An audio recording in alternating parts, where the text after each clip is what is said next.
আমাদের যে সহযোদ্ধারা, যে 7 জন সহযোদ্ধা এই মঞ্চে এবং নর্থ বেঙ্গল মেডিকেল কলেজ এবং ডেন্টাল কলেজে যে 2 জন সহযোদ্ধা আমরণ অনশনে বসেছেন, তাদের হেলথ আপডেট দিয়ে প্রাথমিকভাবে আমরা আজকে প্রেস কনফারেন্স শুরু করব। এখানে যে 7 জন সহযোদ্ধা আমাদের সহকর্মী আমরণ অনশনে বসেছেন, আজকে 72 ঘন্টা পেরিয়েছে।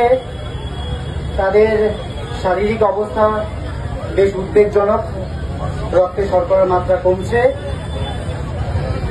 তাদের শারীরিক অবস্থা নিয়ে আমরাও বেশ উদ্বিগ্ন, কিন্তু তারা মানসিকভাবে এখনো যথেষ্ট দৃঢ় রয়েছেন, মানসিকভাবে অত্যন্ত শক্ত জায়গায় রয়েছেন। আমরা তাদের শারীরিক অবস্থার উপর নজর রাখছি, কিন্তু একটা কথা বলে নেওয়া জরুরি যে এই যে সবার উদ্বেগ, শুধু আমরা উদ্বিগ্ন এরকম নয়। আজকে যে বহু সাধারণ মানুষ আমাদের পাশে এসে দাঁড়িয়েছেন, বিভিন্ন সিনিয়র টিচাররা, ফ্যাকাল্টিরা, অন্যান্য স্বাস্থ্যকর্মী, সাধারণ মানুষ এসে দাঁড়িয়েছেন, তারা প্রত্যেকেই যে উদ্বিগ্ন বোধ করছেন, সেই উদ্বেগের জায়গাটা সরকারের তরফ থেকে যে একটা দেখানোর কথা ছিল তা কিন্তু আমরা দেখতে পাচ্ছি না। তারা কিন্তু যথারীতি বেশ নিশ্চুপ, বেশ নির্লিপ্ত। কি কারণে তাদের এই ভূমিকা আমরা বুঝতে পারছি না, বরঞ্চ দেখতে পাচ্ছি শাসক দলের বিভিন্ন মুখপত্র বলতে পারেন, তাদের কাছ থেকে বিভিন্ন ব্যঙ্গাত্মক বিভিন্ন কথাবার্তা উঠে আসে যে অনশনের নামে নাটক চলছে ইত্যাদি নানা কিছু। তো যাই হোক, এইসব বলে আমাদের অনশনকারী যে সহযোদ্ধা, তাদের মানসিক দৃঢ়তা ভেঙে তো দেওয়া যাবেই না। ওভারঅল আমাদের আন্দোলনের শক্তি কোনোভাবেই কমানো যাবে না। আজকে দ্বিতীয় বিষয়, আজকের কর্মসূচি হিসেবে বহু সাধারণ মানুষ, সিনিয়র ডাক্তার, স্বাস্থ্যকর্মী, তারা সকাল 9টা থেকে রাত্রি 9টা অবধি প্রতীকী অনশনে বসেছিলেন সংহতিতে। রাত্রি 9টা সদ্য শেষ হয়েছে, এখানেই বহু মানুষ ছিলেন। তাদেরকে অনুরোধ করব, এবার তাদের যে প্রতীকী অনশন সেটা যাতে তারা শেষ করেন, সেটা আমরা এই প্রেস কনফারেন্সের মাধ্যমে বলতে চাইছি। এবার তারা প্রতীকী অনশন তারা যে সংহতিতে করছেন, তারা যাতে তারা শেষ করেন। এরপর যে বিষয়টি বলে নেওয়ার কথা, গতকাল চিফ সেক্রেটারি একটি প্রেস মিট করেছেন, সে বিষয়ে কয়েকটা কথা বলে নেওয়া জরুরি বলে মনে হচ্ছে। প্রথমত, সেখানে কিছু অদ্ভুত কথা বলা হয়েছে, কোনো কথাই আমাদের নতুন লাগেনি। একটা কথা বলা হয়েছে যে 90% কাজ কিছুদিনের মধ্যে নাকি কমপ্লিট হয়ে যাবে। আমি বলছি, এই যে গোটা কাজ আসলে 100% মানে কতটা, সেটা তো আমাদের সাথে কথা বলে আলোচনা করে ঠিক করার কথা ছিল।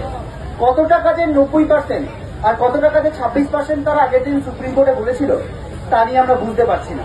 আমরা কিন্তু কাজের যে অগ্রগতি দেখছি, আজকেও হচ্ছে কাটোয়া হাসপাতালে একটি ঘটনা ঘটেছে, এরকম নানা ঘটনা কিন্তু ইতিমধ্যে ঘটে চলেছে। ফলত কাজের অগ্রগতি নিয়ে কিন্তু আমরা যথেষ্ট সন্দিহান। ফলত আমাদের সাথে আলোচনা ব্যতি রেখে কি করে তারা কাজের অগ্রগতি সম্পর্কে এরকম 50%, 90% তারা করবেন ইত্যাদি বলছেন, আমরা বুঝতে পারছি না। দ্বিতীয়ত, কালকে একটা অত্যন্ত অদ্ভুত কথা তিনি বলেছেন যে এই জিনিস আমরা করছি, অতএব তোমরা কাজে ফিরে যাও। এই কথাটা আমাদের কাছে অত্যন্ত অপমানজনক মনে হয়েছে, কেননা আমরা ঠিক আজ থেকে 72 ঘন্টা আগে, 72 ঘন্টার আগে, তারও আগে 24 ঘন্টা একটা সময় দিয়ে আমরা কিন্তু আমাদের কর্মবিরতি পূর্ণ প্রত্যাহার করেছিলাম জনগণের পাশে দাঁড়িয়ে, এবং আমরা এবং রোগীরা যে একটাই পক্ষ, সেই বার্তাটা জানানোর জন্য। ফলত আমাদের কাজে ফিরতে বলা আবার কেন, এই কথাটা আমাদের কিন্তু একদমই মাথায় ঢুকেনি। তাহলে কি তিনি বলছেন, মানে আমাদের নয়, আসলে যে আমাদের যে এখানে 7 জন সহযোদ্ধা এবং নর্থ বেঙ্গলে যে 2 জন সহযোদ্ধারা আমরণ অনশনে রয়েছেন, তাদের কাজে ফিরতে বলার জন্য কোনোভাবে তারা চাপ সৃষ্টি করতে চাইছেন? আমরা কিন্তু এটা বুঝতে পারছি না, এবং এটাতে কিন্তু আমরা যথেষ্ট অপমানজনক একটা ফিলিং আমাদের হয়েছে। এবং এই কথাটা তিনি পাশে নিয়ে বলেছেন যাকে, তিনি হচ্ছেন স্বাস্থ্য সচিব নারায়ণ স্বরূপ নিগম, যার অপসারণের দাবি আমাদের এই 10 দফা দাবির মধ্যে অন্যতম উল্লেখযোগ্য। আর একটা অবহেলা যাতে না হতে পারে, স্বাস্থ্যক্ষেত্রে দুর্নীতির সমস্ত দায় নিয়ে তাকে অপসারণ করতে হবে, এই দাবিটা কিন্তু ছিল। তো কালকের এই প্রেস রিলিজ আমাদের কাছে অত্যন্ত হতাশাজনক, এবং আমরা কিন্তু এটাতে অপমান বোধ করেছি। দ্বিতীয়, আজকে আমাদের বিভিন্ন মেডিকেল কলেজের সিনিয়র ডাক্তাররা, সিনিয়র ফ্যাকাল্টিরা, প্রাথমিকভাবে আরজিকর মেডিকেল কলেজের সিনিয়র ফ্যাকাল্টিরা, তারা আমাদের পাশে দাঁড়িয়ে বলতে তাদের ছাত্রছাত্রী সহ আমাদের যে সহযোদ্ধারা আমরণ অনশনে রয়েছেন তাদের প্রতি সংহতিতে বা কি বলবো তাদের এই যন্ত্রণা সহ্য না করতে পেরে গণ ইস্তফার একটি সিদ্ধান্ত নেন এবং সেই কথাটি তারা সংবাদ মাধ্যমে জানান। এবং আরজি করের পর মেডিকেল কলেজ কলকাতা, এসএসকেএম হাসপাতাল, সেখানেও আমাদের যে শিক্ষক চিকিৎসকরা রয়েছেন, স্যার ম্যাডামেরা রয়েছেন, তারা একটা 24 ঘন্টা আলটিমেটাম দিয়েছেন যে এই যে অনশনকারী আমাদের সহযোদ্ধারা রয়েছে তাদের স্বাস্থ্যের কথা ভেবে তারা উদ্বিগ্ন এবং সরকার অবিলম্বে ব্যবস্থার একটা দ্রুত আলোচনার মাধ্যমে এটা সমাধান করুক। সেই জায়গা থেকে তারাও কিন্তু 24 ঘন্টা একটা আলটিমেটাম দিয়ে গণ ইস্তফার কথা বলেছেন। তো সেই জায়গায় তাদের এই যে আমাদের পাশে থাকা, এটা আমাদের মনোবলকে আরো বাড়িয়েছে। আমাদের তো বাড়িয়েছেই, তার সাথে এই যে আমাদের অনশনকারী সহযোদ্ধা তাদেরও মনোবল বাড়িয়েছে। কিন্তু খুব অদ্ভুত কথা, তার কিছুক্ষণ পর থেকে আমরা শুনতে পাই আমাদের এই শিক্ষক চিকিৎসক যারা এরকম কথা বলছিলেন তাদের ওপর নানাভাবে প্রশাসনিক এবং সরকারিভাবে চাপ সৃষ্টি করা হচ্ছে যে তারা এই পদক্ষেপ কেন নিয়েছেন তার জবাবদিহি একরকমভাবে চাওয়া হচ্ছে। আমরা জানি না এই কতটা সত্যি কতটা মিথ্যা, আমাদের খোঁজ নিতে হবে। কিন্তু যদি এটা সত্যি হয়ে থাকে আমরা কিন্তু হুঁশিয়ারি দিচ্ছি, আমাদের পাশে দাঁড়িয়ে আমাদের স্যার ম্যাডামেরা এই যে আমাদের পাশে দাঁড়িয়ে যে পদক্ষেপ নিচ্ছেন তাকেও যদি একটাভাবে কোনোভাবে অন্যায়ভাবে দমিয়ে দেওয়ার চেষ্টা হয় তাহলে কিন্তু আমাদের আন্দোলন আরো তীব্রতর হবে, এটুকু বলে রাখা। তৃতীয় কথা, আজকে প্রথমত এসএসকেএম হসপিটাল থেকে আমাদের সিনিয়র ফ্যাকাল্টিরা মিছিল করে এসেছিলেন এবং দ্বিতীয়ত আজকে কলেজ স্কোয়ার থেকে যে মিছিলটি ছিল আপনারা সকলেই জানেন পুলিশ নানা অজুহাতে সেটি পারমিশন ক্যান্সেল করে। তারপর সেটা আমরা বিকল্প রুটে আমাদের যে সংগঠকরা তারা ছিলেন আমরা তাদের ডাক দিইনি, কিন্তু তারা আমাদের পাশে থাকার ডাক দিয়ে যে সংগঠকেরা ডাক দিয়েছে তারা আমাদের জানান যে মেডিকেল কলেজ কলকাতার 6 নম্বর গেট থেকে সে মিছিলটি হবে। সেই মিছিলটিতে কার্যত আমরা দেখলাম মহাপঞ্চমীর দিন এক মহা মিছিল সেটা পরিণত হলো একটা জনজোয়ার আমরা দেখলাম। আমরা কিন্তু এতটা যে আমাদের পাশে মানুষ আজকেও থাকবেন, আমাদের সংগঠিত মানুষ থাকবেন, এটা দেখে আমরা আপ্লুত এবং আমরা বুঝতে পারছি যে আন্দোলন, যে নাগরিক আন্দোলন, সাধারণ মানুষের নিজেদের আন্দোলন, প্রত্যেকের আবেগের জায়গাটা, মানবিকতার জায়গাটা প্রত্যেকে যে রেখেছেন তাকে কিন্তু একটা সংগ্রামী কুর্নিশ আমরা জানাই। কিন্তু আমরা একদিক থেকে একটাভাবে ক্ষমা চেয়ে নিতে বাধ্য হচ্ছি প্রত্যেকের কাছে, কেননা আপনারা সকলেই জানেন আমাদের যে এই স্ট্রাকচারটা পুলিশ এই স্ট্রাকচারটাকে সেরকম ভাবে বাড়াতে দেয়নি, আমাদের পদে পদে বাধা দিয়েছে। ফলে অনেকেই যারা ভেতরে ঢুকতে চেয়েছিলেন তাদের অনেকেই হয়তো আমরা ভেতরে ঢুকতে পারিনি, মানে দিতে পারিনি, বা অনেকেই হয়তো অনশনকারীদের একবার চোখের দেখা দেখতে চেয়েছিলেন, হয়তো তারা একটাভাবে দেখতে পাননি, একটাভাবে মনক্ষুণ্ণ একটা হয়েছেন। তো তাদের কাছে আমরা করজোড়ে ক্ষমা চেয়ে নেব। এরপর দাঁড়ায় আমাদের যে সহযোদ্ধারা রয়েছে সেই সহযোদ্ধারা 72 ঘন্টা পেরোলো, এখনো কিন্তু জল ছাড়া একটা দানাও তাদের মুখে পড়েনি। এবং এরপরেও যে নোংরাভাবে আক্রমণ চলছে, আজকে গণ ইস্তফা হোক বা আজকে আমরণ অনশন হোক, এই গোটা জিনিসটা নিয়ে যে ন্যারেটিভ একটা তোলার চেষ্টা করা হচ্ছে যে আমরা নাকি উৎসবকে গুড়িয়ে দিতে চাইছি, উৎসবের বিপক্ষে আমরা, সেই জন্য উৎসবে যাতে মানুষ বাধ্য থাকেন বিরত থাকতে, তাই জন্য নাকি আমরা প্রতিবাদ করছি। আমরা জানাতে চাই আজকে যে জনজোয়ার এটাই প্রমাণ করছে যে মানুষ কিন্তু আসলে এই প্রতিবাদের উৎসব, শোকের উৎসব, দ্রোহের উৎসব, এটাকেই একটাভাবে উৎসবে সামিল হওয়া ভাবছেন এবং সেই জায়গা থেকেই কিন্তু তারা আমাদের পাশে থাকছেন। আমাদের কর্মসূচি হিসেবে আগামীকাল মহাষষ্ঠী, আমাদের ওয়েস্ট বেঙ্গল জুনিয়র ডক্টর ফ্রন্টের পক্ষ থেকে মহাষষ্ঠীর অভয়া পরিক্রমা বলে একটি কর্মসূচি আমরা নিয়েছি।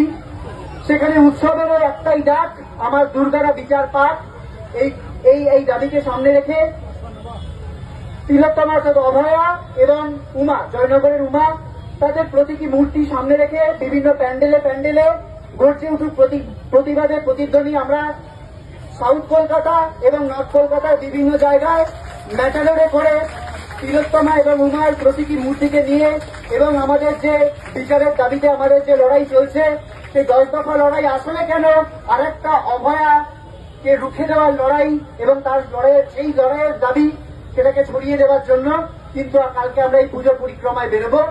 এবং আরেকটা কথা জানিয়ে দেওয়া, আমাদের এই 10 দফা দাবি যে 1 অভয়ের ন্যায় বিচারের দাবি এবং 2 আর একটা অভয়া যাতে না হয় তার দাবি এবং তার সাপোর্ট হিসেবে বাকি 9টা দাবি, সেটার জন্য আমরা একটা লিফলেট বা প্যাম্পলেট আমরা নিয়েছি, আমরা ছাপিয়েছি।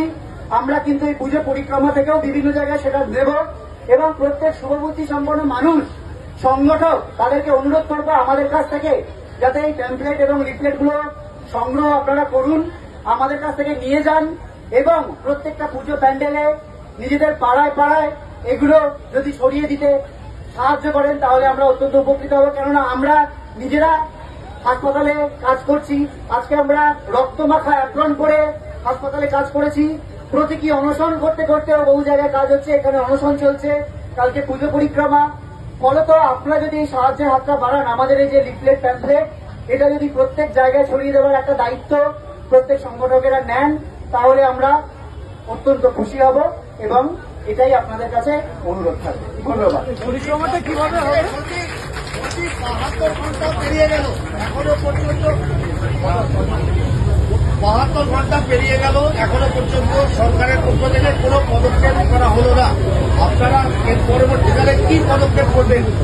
দেখুন, আমাদের পদক্ষেপ করা কি, আমরা তো আমাদের সহযোদ্ধারা নিজেদের জীবন বাজিয়ে রেখেছে, তারা শেষ 72 ঘন্টা কিছু খায়নি অবধি। তারপর পদক্ষেপ গ্রহণ করা আর কি, আমরা তো এই পদক্ষেপ গ্রহণ করেই তারা আন্দোলনে বসেছে, অনশনে বসেছে। পদক্ষেপ গ্রহণ করতে হবে তো সরকারকে পদক্ষেপ গ্রহণ করতে হবে, সরকারকে একটা আলোচনার রাস্তায় আসতে হবে, সরকারকে সদিচ্ছা দেখাতে হবে, মানবিকতা দেখাতে হবে। আজকে এত মানুষ মানবিকতার খাতিরে আমাদের পাশে দাঁড়াচ্ছেন এবং সেখানে আমাদেরকে অপমান করা হচ্ছে, আমাদেরকে নাটক বলে ছোট করা হচ্ছে। এই পদক্ষেপ পুলিশই, আজকে পুলিশ এতবার বাধা দিয়েছে। আজকে যে মিছিল ছিল তার পারমিশন দেওয়া হয়নি, বাইকার ঢোকানো থেকে শুরু করে পানীয় জল ঢোকানো থেকে শুরু করে এত ভাবে বাধা দেওয়া হয়েছে। পদক্ষেপ তো সরকারকে দিতে হবে, এটুকুই। অভয়া পরিক্রমাটা কি? অভয়া পরিক্রমা বলতে সাউথ কলকাতা এবং নর্থ কলকাতায় কিছু ম্যাটাডোর নিয়ে ওয়েস্ট বেঙ্গল জুনিয়র ডক্টর ফ্রন্টের কিছু প্রতিনিধি, তারা আমাদের যে বিচারের দাবিগুলো এবং অভয়া এবং উমার প্রতীকী মূর্তি নিয়ে আমরা সেখানে পরিক্রমা করব বিভিন্ন পুজো প্যান্ডেলে এবং আমাদের যে দাবিগুলো সেখানে ছড়িয়ে দেওয়ার চেষ্টা করব। সেখানে কি মাইক যোগে সেই প্রচার করা হবে নাকি খালি বলে? প্রাথমিকভাবে আমরা মাইক রাখার কথা ভেবেছি, যদি মাইক ব্যবহারের ক্ষেত্রে সেরকম সমস্যা থাকে আমরা মাইক ছাড়াই পরিক্রমা করব। কজন যাবে তোমরা? সকাল থেকে মানে সময় দুপুরের দিক থেকে কজন যাবে তোমরা সেরকম? সেটা প্রতিনিধি দল ঠিক হয়ে তারপর যাওয়ার আগে বলে দেওয়া হবে। উত্তরে এক দল, দক্ষিণে এক দল নাকি? না, উত্তরে এক দল, দক্ষিণে এক দল।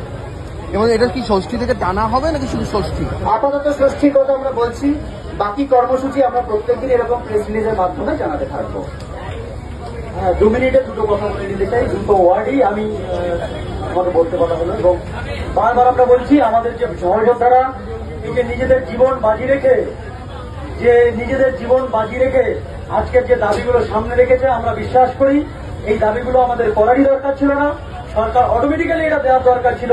আমাদের লজ্জা করছে যে এগুলো দাবি রেখে আমাদের জীবন বাজি রাখতে হচ্ছে, কিন্তু সেই সঙ্গে আমরা বলছি যে আমাদের শারীরিক দুর্বলতা তৈরি হলেও মানসিক দৃঢ়তা সেটাই আছে। ওই যে দুটো ওয়ার্ড, যেমন আরজিকর, জয়নগর যা ঘটনা ঘটলো, মনে রাখবেন এখানে নারী এবং শিক্ষা এই দুটোর বিরুদ্ধে যে যুদ্ধ চলছে, যে নোংরা যুদ্ধ, আমরা এই দুটোকেই বাঁচানোর লড়াই করছি। বারবার সাধারণ মানুষের কাছে আবেদন করব, নারী এবং শিক্ষা এই দুটো বাঁচান। এই দুটো যদি আপনি বাঁচাতে পারেন, আপনার ঘর থেকে সুশিক্ষিত সন্তান বেরোবে, আপনার ঘর থেকে নতুন একটা পৃথিবী, নতুন একটা সুন্দর পৃথিবী বেরোনোর চেষ্টা হবে।